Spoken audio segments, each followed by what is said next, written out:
मार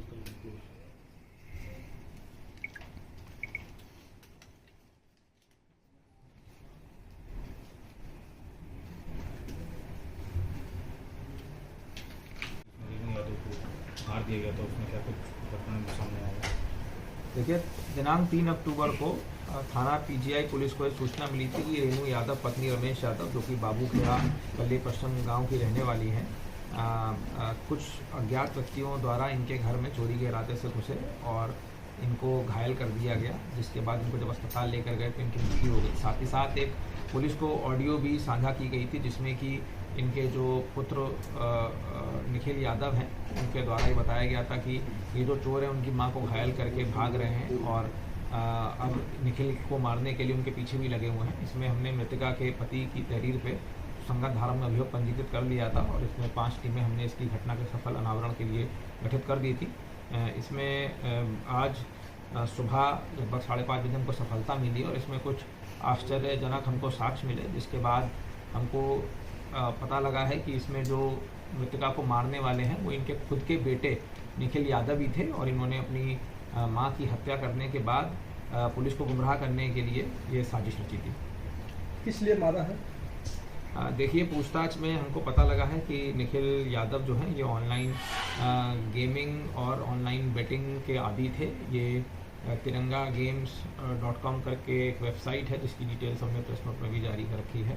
ये उसमें बेटिंग करा करते थे, जो कि संभवतः ये इलीगल है और उसकी इनकी लत लगी हुई थी, जिसके बाद इन्होंने फ्लैश वॉलेट और तमाम एम पॉकेट नाम की वेबसाइट से फ्लैश लोन ले रखा था, जहाँ पे इनको साइबर फ्रॉडस्टर ने इनको ब्लैकमेल भी कर रहे थे, जिसके बाद पैसे को रीपे करने के लिए, लोन को रीपे करने के लिए उन्हें कृत करा है। इस घटना में क्या अकेले थे कि और कोई था?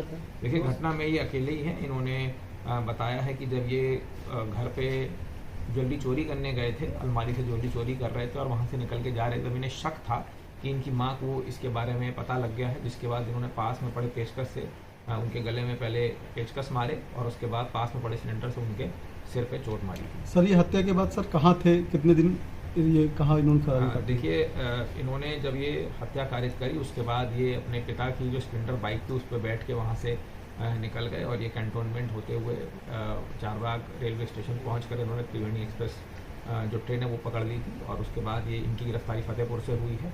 और इन्होंने घटना करने के बाद इन्होंने पुलिस को गुमराह करने के लिए अपने मामा को, पिता को और तमाम मित्रों को फ़ोन करके ये बताया कि ये जो चोर है जिन्होंने इनकी माँ को मारा है वो इनको भी मारना चाह रहे हैं और उनसे बचने के लिए यहाँ से भाग रहे हैं। ये आदि था तो इसका कितना ट्रांजैक्शन निकला है, कितने साल से खेल रहा था ये बेटिंग है? देखिए, पूछताछ में इन्होंने बताया है कि लगभग 1 साल से इन्होंने 50 लाख रुपए का आदान प्रदान करा है इस गेमिंग ऐप के, गेमिंग वेबसाइट के माध्यम से और हम इसमें भी इसकी वैधता के लिए अभी हम सुपीरियर अथॉरिटी से पत्राचार भी कर रहे हैं।